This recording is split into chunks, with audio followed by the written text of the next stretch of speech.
back to this online podcast called A Bad Game of Hide and Seek. As you might recall from the other podcast episodes, we are answering this main question of how to love in the midst of pain. Now, the first week we talked about what pain and love is, and how it's okay to have pain in your life, because that's a reminder that you loved that person or the event that happened. And then last week we talked about how to love God. The only way to love God is by having a relationship with Him, which can be really hard sometimes, especially if you're deep down in your hiding place. It is really important to turn to God, even when things are not going your way, because He accepts you for who you are and for where you're at. There is a reason for this season that is happening in your life, and that can be really hard to hear sometimes, but ask God, talk to Him about it. He has a plan. I would love to hear where you guys have challenged yourself and stepped out of your hiding place with God last week. You can always leave a comment below, or if you don't want to share it on social media platforms, you can always email me with questions or comments. So now that we have learned how to love God, as that is the most important thing, we now are moving on to how to love ourselves. When you fall deep into that hiding place, what comes with being in that hiding place is a fun game of what ifs and should haves. When something happens in your life that brings you pain, you start to blame yourself. For example, when I wrecked my car, I went into a dark place of, what if I left school earlier and I wasn't on the road with that guy? Or I should have stopped and got food so I wasn't tired, or at least coffee. I should have, what if I could go on? And I did. I went on playing this game in my head for days of what I should have done and what if I did do this. But does it change the past playing this game? Can it bring my car back? No, it can't. Even though I knew that this what-if game is something to never play, I just couldn't stop. I started to get mad at myself, and I actually did the opposite of what self-love is. But besides the point, if you might recall, Jesus said in Matthew the two greatest commandments are to love God and then love others. So why am I even talking about loving ourselves? I mean, last week was about loving God, so this week should be about loving others, right? Well, let's look right at the source of where it says to love God, then to love others. To give a little background of what's happening in Matthew right now, is an expert in the law is testing Jesus to see how well he knows the law. He's testing him by asking him what law is the most important that God has given. And this is basically a trick that he's trying to say, because all of the laws are important, but Jesus responds in a way that is very smart. In Matthew chapter 22, verses 37 and 39, it reads this. Jesus replied, "Love the Lord your God with all your heart and with all your soul and all your mind. This is the first and greatest commandment. And the second is like it. Love your neighbor as yourself." By answering this way, he actually taught the so-called expert of the law that all of the commandments that God has given describe how to love God and how to love others if you follow them.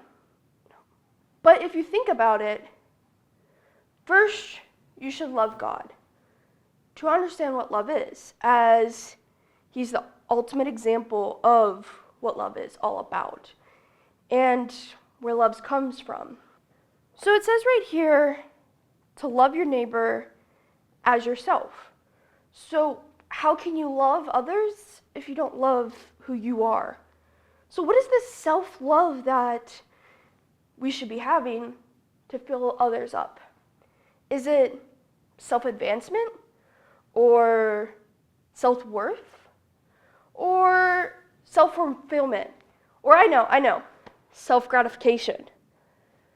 No, these are all positive feelings, but this is not the right self-love that he is talking about. Those are all examples of what I would call sinful self-love. Loving yourself is good, but it becomes bad when sin is involved in it. Sinful love is all about you becoming the center instead of God becoming the center of your life. So this got a little bit complicated, right? You should love yourself, but not more than you love God. But I have good news, okay? There are two positive versions of self-love that we are going to be talking about today. This is all about showing yourself love by taking care of yourself. It is called natural self-love. You know, eating, sleeping, staying hydrated, showering, going to the doctor when you need to, things like that. When we are going through a really dark time, these can seem really hard to do. But these are crucial things to do. Elijah was going through a rough time after Queen Jezebel threatened to kill him when he defeated the prophets of hers. In 1 Kings chapter 19, verses 3 through 5, it reads this. Elijah was afraid and ran for his life. When he came to Beersheba in Judea, he left his servant there. Okay, so if he left his servant, that means that he really didn't have a lot of time to pack food, right? Or a comfy pillow or water. He was so afraid that he didn't want to stay any longer. He just left, right? But it continues here. Well, he himself went a day's journey into the desert. He came to a broom tree, sat down under it, and prayed that he might die.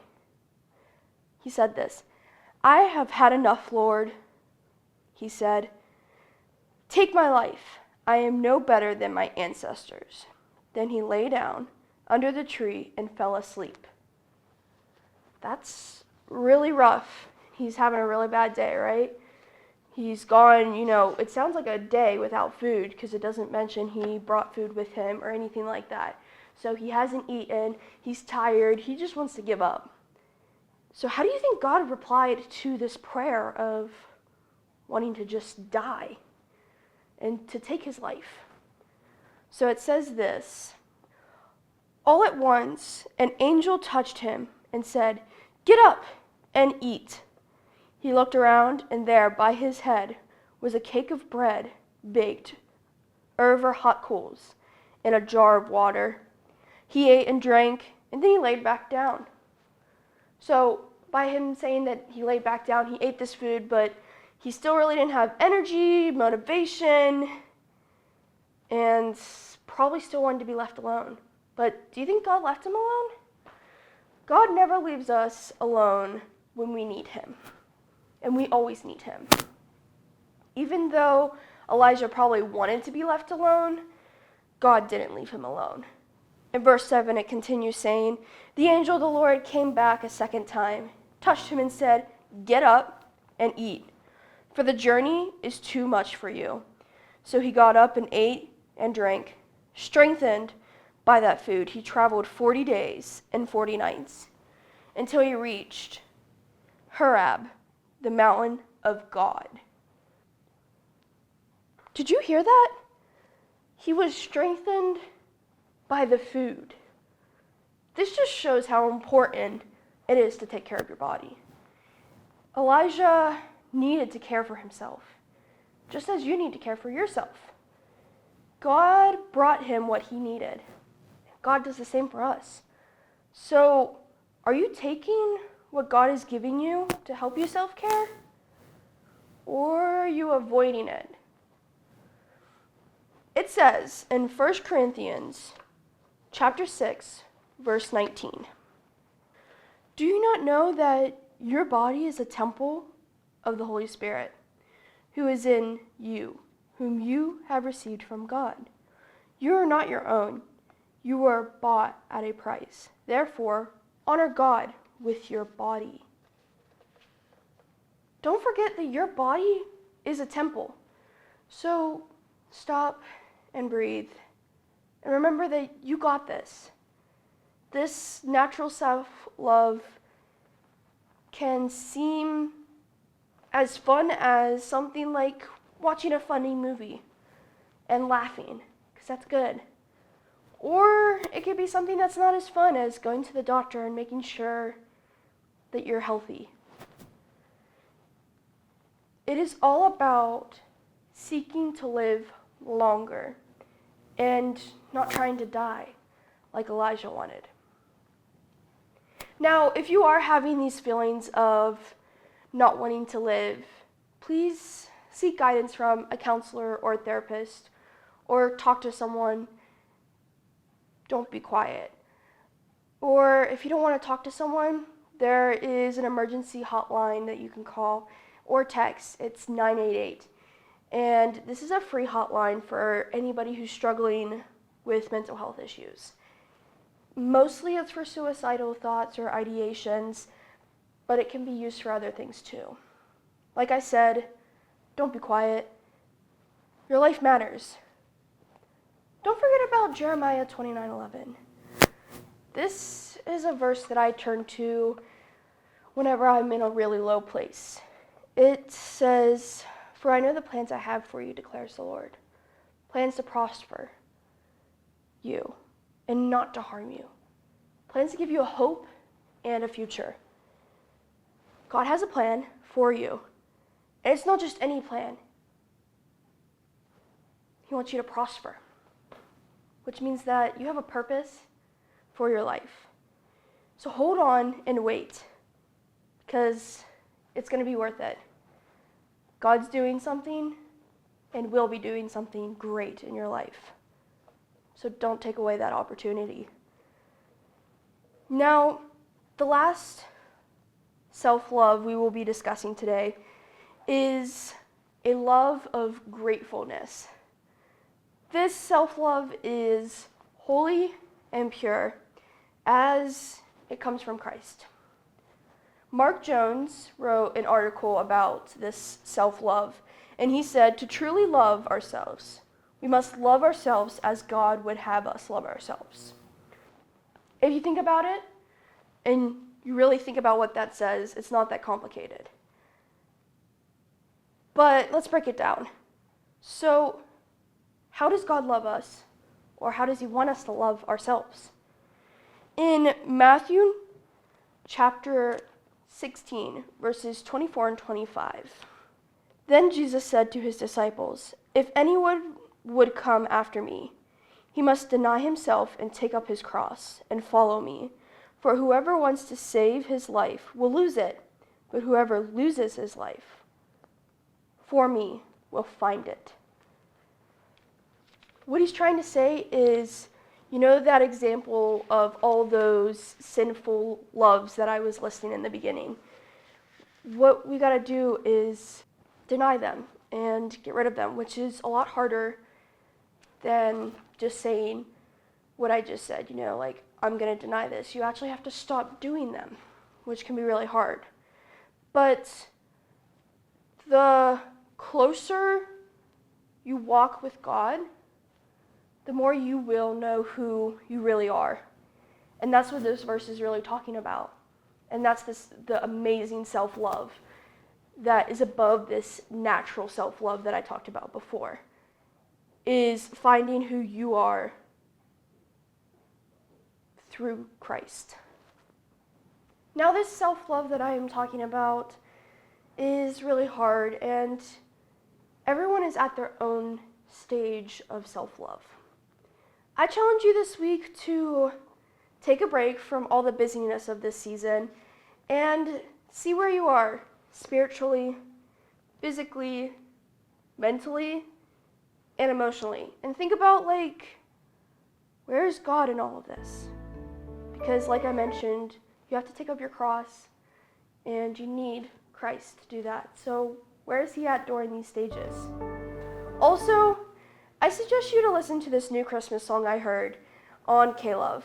It's called Christmas Hits Different by Toby Mac and Tasha Layton. I suggest you just stop and listen to the words being sung.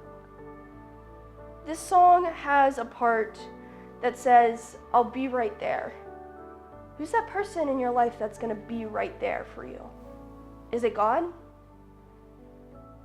Thank you so much for joining this episode of A Bad Game of Hide and Seek. I hope to see you on Christmas Day at 12 to hear how to love others in the midst of all this pain.